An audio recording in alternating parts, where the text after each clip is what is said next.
샬롬 할렐루야. 요한 1서 4장 16절. 하나님이 우리를 사랑하시는 사랑을 우리가 알고 믿었노니 하나님은 사랑이시라. 사랑 안에 거하는 자는 하나님 안에 거하고 하나님도 그의 안에 거하시느니라. 아멘. 이사야서 49장 15절입니다. 여인이 어찌 그 젖먹는 자식을 잊겠으며 자기 태에서 난 아들을 긍휼히 여기지 않겠느냐. 그들은 혹시 잊을지라도 나는 너를 잊지 아니할 것이라. 아멘. 로마서 8장 26, 27입니다.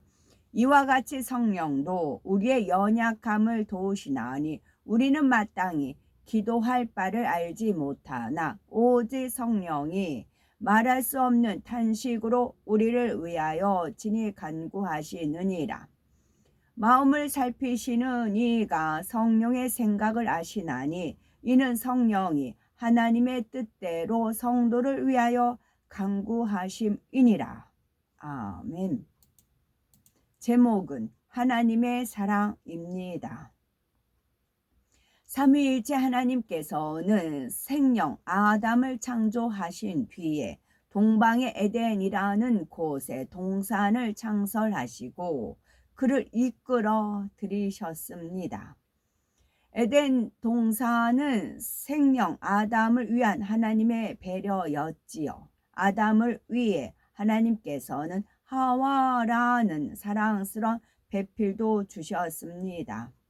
아담이 스스로 외롭다고 느껴서가 아니라 오랜 세월 홀로 계셨던 아버지 하나님께서 그의 형편을 미리 헤아려서 베푸신 사랑이셨지요. 하나님께서 주신 최상의 환경 속에서 아담은 무수한 세월 동안 하나님과 동행하며 만물의 영장으로서 큰 권세를 누리며 살았습니다. 하지만 아담과 하와가 하나님의 참 자녀가 되기에는 아직 부족한 것이 있었지요. 하나님 편에서는 마음껏 사랑을 주셨지만 정작 그들은 하나님의 마음을 느끼지 못했습니다. 하나님께서 주신 모든 것을 가지고 누렸지만 자신들이 수고하여 얻은 것이 아니기 때문에 소중함과 고마움을 알지 못했던 것입니다. 죽음과 불행을 겪어본 일이 없기 때문에 그 의미를 몰랐고 미움을 체험해 본 적이 없기 때문에 사랑의 진정한 가치를 알 수 없었지요. 지식적으로는 알았다 하더라도 직접적인 체험이 없으니 진정 마음에서 느끼지는 못한 것입니다. 즉 상대성을 체험해 보지 못한 것이지요. 아담과 하와가 뱀의 유혹에 빠져 선악과를 먹은 것도 이 때문입니다. 하나님께서 네가 먹는 날에는 정령 죽으리라 말씀하셨지만 죽음이 무엇인지 알지 못했지요. 그렇다면 하나님께서는 그들이 선악과를 먹을 줄 모르셨을까요? 그렇지 않지요. 하나님은 다 알고 계셨지만 아담과 하와가 스스로 선택할 수 있는 자유의지를 주셨습니다. 여기에는 인간 경작이라는 섭리가 숨겨져 있지요. 하나님께서는 인간이 경작을 통해서 눈물, 슬픔, 고통, 사망 등을 체험함으로써 장차 천국에 이르면 자신이 누리는 것이 얼마나 귀하고 값진 것인지 깨달아 참된 행복을 누리기 원하셨습니다. 에덴 동산과는 비교할 수 없을 만큼 아름다운 천국에서 세세토록 하나님과 사랑을 주고받기를 원하셨지요. 하나님의 말씀에 불순종한 아담과 하와는 더는 에덴 동산에 살 수 없었습니다.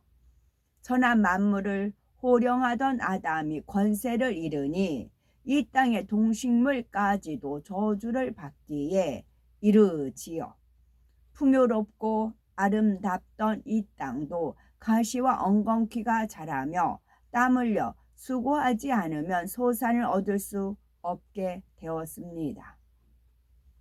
비록 불순종한 아담과 하와이지만 하나님께서는 에덴 동산과 전혀 환경이 다른 이 땅에서 살아가야 할 그들의 몸을 보호하기 위해서 가죽옷을 지어 입히셨지요. 에덴 동산을 떠나 지구에서 살게 될 그들을 안타까운 마음으로 염려하며 걱정해 주셨습니다. 이런 하나님의 마음과 달리 인간 경작이 시작된 이래로 인류는 급속도로 죄로 물들어 하나님과 멀어져 갔습니다. 그런데도 하나님께서는 사람들이 어찌하든 사망의 길에서 돌이켜 하나님의 자녀가 되기 바라며 무한한 사랑을 나타내 주셨습니다. 혹여 세상과 짝하며 잠시 하나님을 멀리한다 해도 포기하지 않으셨지요. 집 나간 자녀가 돌아오기를 애타게 기다리는 부모보다도 더한 심정으로 기다리고 계십니다. 디모데전서 2장 4절에 하나님은 모든 사람이 구원을 받으며 진리를 아는 데 이르길 원하시느니라 말씀한 대로 하나님의 사랑은 특정 시대, 특정 사람에게만 해당되는 것이 아닙니다. 모든 사람이 구원에 이르러 아름다운 천국에서 영원히 사랑을 주고받을 수 있기를 원하시지요. 구원의 문을 열어놓고 한 영혼이 하나님께로 돌아올 때마다 기뻐하시고 반갑게 맞아주십니다. 이처럼 끝까지 우리를 놓지 않으시는 하나님의 사랑으로 모든 사람이 구원에 이를 수 있는 길이 열렸습니다. 하나님께서는 첫사람 아담이 불순종의 죄를 지을 것을 아셨기에 만세 전에 예수 그리스도를 예비하셨지요. 그리고 때가 이르자 예수님의 보혈로 죄의 싹슨 사망이라는 죄인들이 치러야 할 죄값을 대신 지불해 주셨습니다. 히브리서 9장 22절에 율법을 쫓아 거의 모든 물건이 피로써 정결케 되나니 피 흘림이 없은즉 사함이 없느니라 말씀하신 대로 하나님께서는 인류의 모든 죄를 속량하기 위해 예수님의 보혈을 흘리게 하신 것입니다. 우리를 향한 하나님의 진한 사랑이셨지요. 그래서 요한 1서 4장 9절에 하나님의 사랑이 우리에게 이렇게 나타난 바 되었으니 하나님이 자기의 독생자를 세상에 보내심은 저로 말미암아 우리를 살리려 하심이니라 말씀합니다. 사랑의 하나님께서는 죄악에 빠져 사망으로 다름박질해가는 인류를 구원하시기 위해 독생자 예수님을 화목 제물로 내주셨지요. 오직 하나님의 뜻에 따라 예수님은 나무 십자가에 못 박혀 죽으셨으나 아무 죄가 없으셨기에 사망 권세를 깨뜨리고 3일 만에 부활하셨고 이로써 우리에게 구원의 길이 열렸습니다. 독생자 아들을 주신다는 것은 말처럼 쉬운 일이 아닙니다. 자녀는 자신의 생명보다 소중한 존재이므로 하나님께서 독생자 예수님을 십자가에 내어주신 것은 사랑의 극치라 할 수 있습니다. 하나님의 사랑은 여기서 그치지 않습니다. 예수 그리스도를 영접하여 죄를 용서받은 사람에게는 누구나 성령을 선물로 주시지요. 성령은 하나님의 마음입니다. 하나님께서는 주님이 승천하신 후 우리 마음에 보혜사 성령을 보내셨습니다. 로마서 8장 26에서 27절에 성령도 우리 연약함을 도우시나니 우리가 마땅히 빌 바를 알지 못하나 오직 성령이 말할 수 없는 탄식으로 우리를 위하여 친히 간구하시느니라. 마음을 감찰하시는 이가 성령의 생각을 아시나니 이는 성령이 하나님의 뜻대로 성도를 위하여 간구하심이니라 하셨습니다. 성령은 우리가 죄를 지으면 말할 수 없는 탄식으로 우리를 돌이키도록 이끄십니다. 믿음이 적은 이에게 믿음을 더하고 소망이 없는 이에게는 천국 소망을 더해 주십니다. 어머니가 자녀를 섬세하게 양육하듯이 행여 넘어질세라 다칠세라 때에 따라 성령의 음성을 들려주시지요. 우리를 사랑하는 하나님의 마음을 알려주고 천국까지 인도하시기 위해서입니다.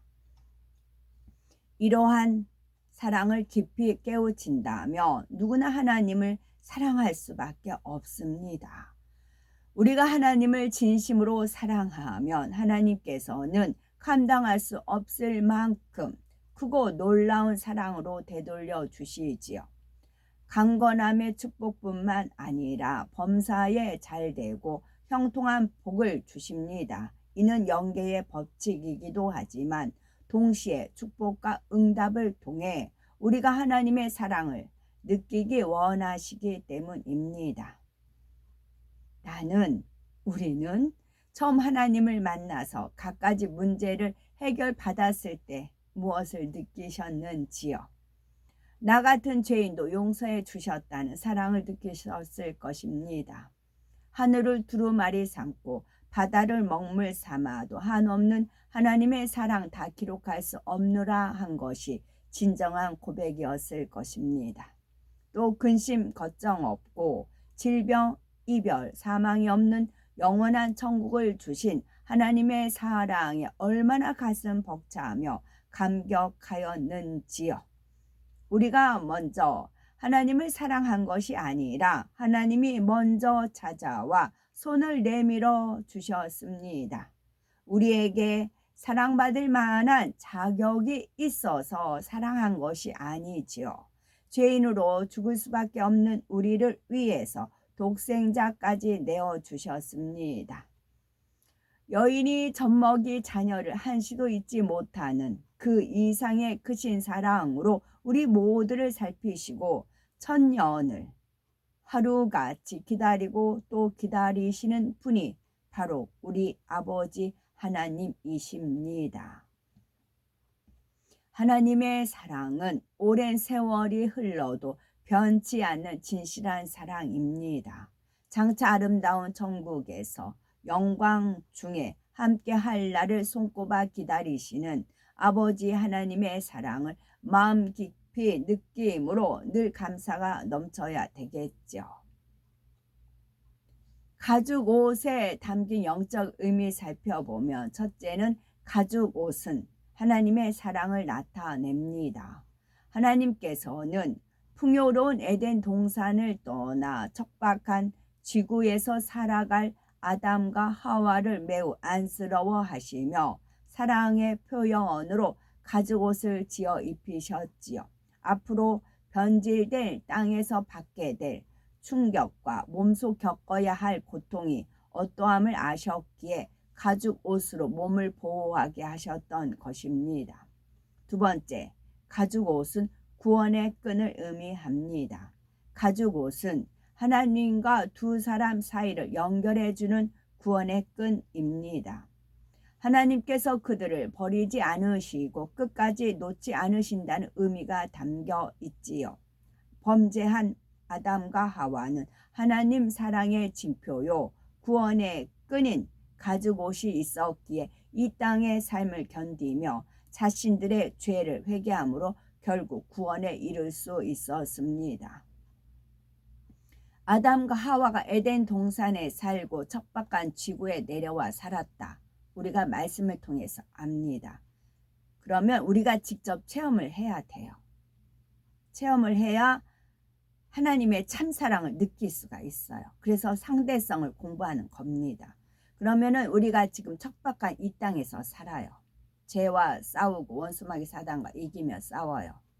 그러면 주님이 오시면 공중 강림하시면 우리가 부활체로 해서 올라가는데 어디로 가냐면 에덴 동산, 에덴이라는 공간에 갑니다. 에덴 동산은 따로 있어요. 에덴이라는 공간이 있고 거기 에덴 동산이 있는 겁니다.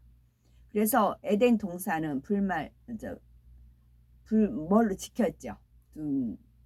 지켰습니다. 그래서 우리는 에덴이라는 공간에서 웨딩 홀이 있어요. 거기서 7년 동안 혼인 잔치를 지냅니다. 근데 웨딩 홀은 아무나 못 들어갑니다. 새 예루살렘 성에 거하는 사람들의 6천년 인간 경작 동안에 쭉 에덴 동산에 새 예루살렘 성에 거할 분들이 있어요. 하나님을 기쁘시게 하는 믿음을 가진 분들이 있어요.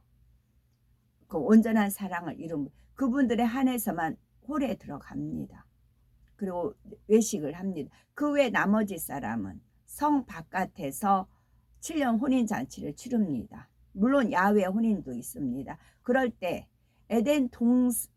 아담과 하와가 지냈던 그와 같은 환경에서 7년 동안 거합니다. 그러면서 우리가 말씀 속에 알았던 아담과 하와가 이런 삶을 살았구나 아는 겁니다. 그거를 체험케 해주세요. 뭐 체험 그런 거 있잖아요. 가서 농사 짓는 거 체험한다거나 체험 교실 그런 거 있잖아요. 그걸 하나님께서 우리한테 배려하시는 겁니다. 그래서 7년 혼인이 끝난 다음에 주님과 함께 백마 타고 이 땅에 그때는 이스라엘 주님 말씀하신 대로 재림이 되는 것입니다. 직접 우리가 아담과 하와가 되어서 체험을 하는 그런 타임이 있습니다. 아멘.